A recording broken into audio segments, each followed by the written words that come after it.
Hello, my brothers.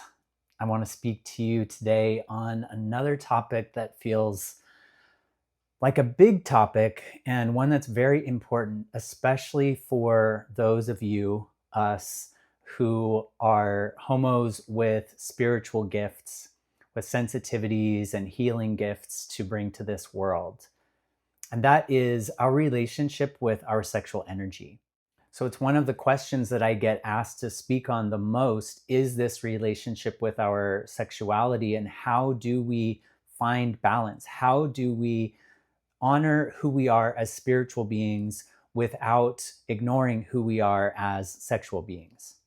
This is a big topic, so I'm going to consider this as part one of this conversation. When we as homos consider altering our relationship with our sexuality, our sexual energy, and how we express it in the world, it's an interesting dance because we all have had the experience of being told that our sexuality is wrong and that we should repress something about it. So then we often swing in the opposite direction of what we consider to be sexual liberation. And when we want to find our way back to the middle, we don't want to repress and we don't want to overemphasize our relationship with our sexuality. How can we find balance? For myself, my sex life was definitely out of balance. I would either repress it and then it would come out in distorted ways like porn addiction or hooking up. But in order to get to hooking up, I would need to get high or drunk to feel comfortable with it. And I would vacillate between these two polarities. And I knew that as my spirituality grew, that I would have to find a way to balance this. So over the last decade plus, I have been on my own exploration. I've both leaned into my sexual desires and fantasies, my shadow aspects, the things about my sexuality that I've wanted to hide or repress because they seemed dirty or they seemed like they were something that wasn't aligned with who I am as a spiritual being. I've explored those aspects of myself so that I could understand and come into wholeness and to not be hiding from any aspect of myself. And that's really what this conversation is about, is that it's all about consciousness. It's not about repressing and it's not about overemphasizing. It's finding a conscious way to bring the polarities together. As I found my way back to the middle at this point in my life, I think it's important to be able to help other people understand where they are in their own process. Have you been in a state of ignoring your sexuality? And in which case, it might be healthy for you to explore your deep sexual desires and to understand the shadow, the unconscious desires that you have, and to not pretend that they don't exist. And if you've been someone who has leaned into your sexual expression so much so that it makes you feel like you're disconnected from yourself as a spiritual being, and or that you're overriding your needs in other areas of your life because sex has taken such a dominant role, then that is an interesting place to start understanding maybe it's time to have some boundaries around how you relate to your sexuality. Maybe it's time to start going more internal and discovering who you are as a spiritual being to merge the two.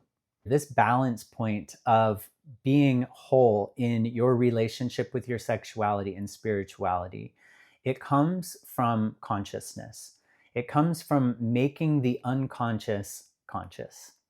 So when it comes to our sexuality, making the unconscious conscious means looking at what our desires are that we might judge, that we might find as kinky, or things that we might say are not connected to who we are as a spiritual being. Bringing those things out into the light and saying to yourself, these are real. These are the desires, the fantasies that I have. These are the things that have interested me sexually. And to not pretend that they don't exist, because if we do that, then they come out in distorted ways and we kind of split ourselves off in order to engage with those things, or we judge and shame ourselves and try to repress those things. So it's important for you to acknowledge, whether it's just to yourself or with somebody else or in a journal, acknowledging what your desires are. Those desires hold a lot of information about your desires in life. They hold a lot of information about what you are desiring to experience on the day-to-day level. We can learn a lot about ourselves and our needs by exploring what our fantasies are. So the more we deepen our relationship to ourselves as spiritual beings, the more consciousness we have in that area of our lives, and the more we step towards our gifts, the things that have been in the shadows sexually become stronger. It's almost as if they are saying, hey, we need your attention. You cannot be whole without us. So if you've had the experience of, as you've evolved consciously, or the more that you've moved towards your gifts, that the sexual shadows become stronger, that's on purpose. That's what happens when, like the light behind me, when the light shines, the shadow is shown. Without the light, the shadow would be hidden. So you're not doing something wrong if the more you are enhancing yourself as a spiritual being and connecting to that, the more the distorted or unacknowledged parts of your sexual desires come to the surface. So wherever you are in your relationship to sexuality and spirituality, know that where you're headed is to wholeness. And it is not one extreme or the other that has the answer.